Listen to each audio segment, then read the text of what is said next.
Plusieurs personnes nous ont demandé pourquoi nous n'avons plus diffusé l'évolution des travaux de Andovan. Les questions fusaient de toutes parts. Est-ce qu'on avait arrêté finalement le projet? Est-ce que nous avons connu des problèmes graves qui expliquaient cela? Effectivement, depuis la fin du mois de décembre, début janvier 2025, nous avons arrêté momentanément les travaux de Andovan.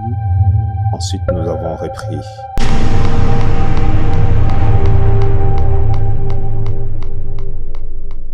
Si nous nous sommes arrêtés, c'est parce qu'il y a eu quelques problèmes avec Andovan. Tout d'abord, l'ingénieur qui était chargé de conduire les travaux d'Andovan, de cette salle d'opération mobile, a connu de problèmes de délai. Nous avons été assez patients. Normalement, les travaux devaient être livrés en fin septembre 2024.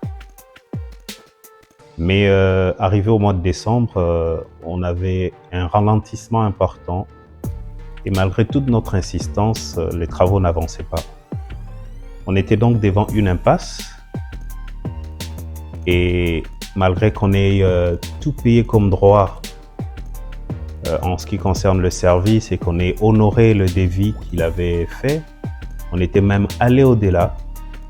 Mais nous avons trouvé que les travaux n'évoluaient pas et à un moment, l'ingénieur était presque pas en train d'arriver au lieu de travail. Il fallait donc que l'on prenne une décision et ajouter à cela le fait que les travaux qui étaient exécutés ne nous satisfaisaient plus. Il y avait beaucoup d'imperfections et comme Andovan est une œuvre qui devrait être scrupuleusement suivie parce qu'elle devra servir à une utilité médicale. C'est une salle d'opération, donc il fallait quelques exigences sur lesquelles nous insistions dès le départ, mais ça ne marchait toujours pas. Donc il fallait prendre une décision de continuer ou d'arrêter avec le contrat qu'on avait avec l'ingénieur. Il fallait voir dans quelle mesure accélérer les travaux autrement. Puisque les travaux n'avançaient toujours pas, nous avons décidé de rompre ce contrat-là. Mais c'était un défi important, il fallait prendre le châssis, ramener ça à l'atelier où Andovan était en train d'être monté, disons la salle d'opération. Il fallait une grue pour prendre la salle d'opération et placer ça sur le châssis.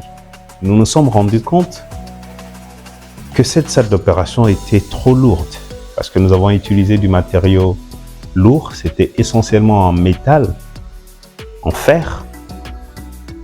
Et pour ramener Andovan, ça fait à peu près 15 km de route. Certaines pentes pour monter étaient très difficiles à franchir. C'était donc un problème.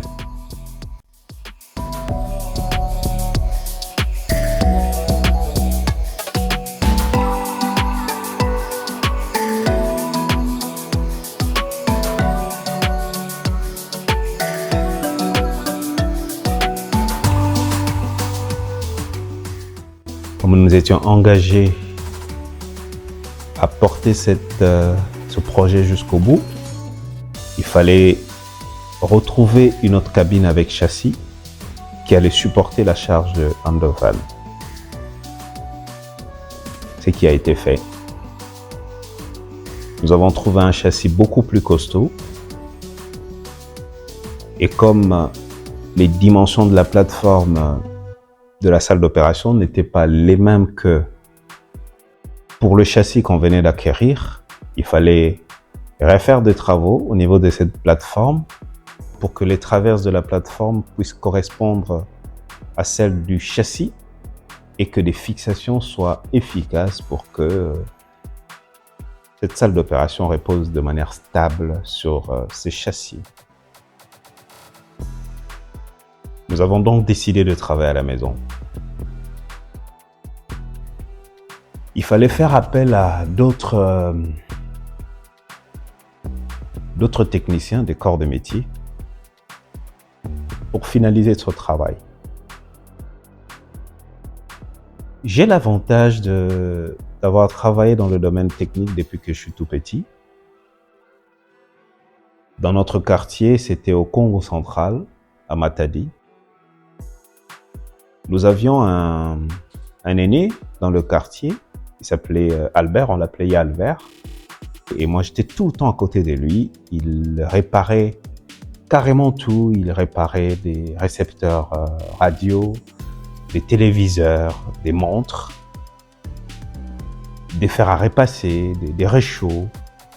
Et moi, je passais beaucoup de temps avec lui. On passait du temps, après l'école, moi je rentrais, j'allais directement le voir, Yalbert. J'ai pensé à une idée, on commence à développer, on commence à discuter ensemble.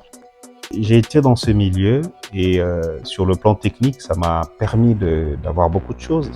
Ensuite, j'ai fait un peu de mécanique, pas à l'école, mais en étant proche des mécaniciens, en comprenant le moteur. Et comme on a eu des véhicules au départ qui n'étaient pas de très très bonne qualité, on était tout le temps en train de connaître des pannes et on réparait avec les mécaniciens. Et il était arrivé un moment où je pouvais changer beaucoup de pièces par moi-même, j'allais moi-même les acheter. Et donc cela représentait quand même un avantage. Et donc fort de cela, je me suis décidé de finir ces travaux. Les travaux de grosses œuvres étaient déjà accomplis. Donc il était question que l'on procède à des travaux d'abord pour finaliser la plomberie. Et l'électricien devait, après avoir bien travaillé le toit, l'électricien devait poser les panneaux solaires, ce qui avait été fait. Nous avons fait tous les tests possibles en termes d'électricité. C'était parfait, ça marchait correctement bien. Et nous avons aussi fait des tests sur la plomberie, ce qui a très très bien marché. Lorsque ces travaux ont été finis, nous avons commencé les travaux de garnissage qui sont à la fin. Et la dernière étape, ça sera de recouvrir toute la salle d'opération, un recouvrement externe avec la peinture. Et les travaux seront totalement clôturés.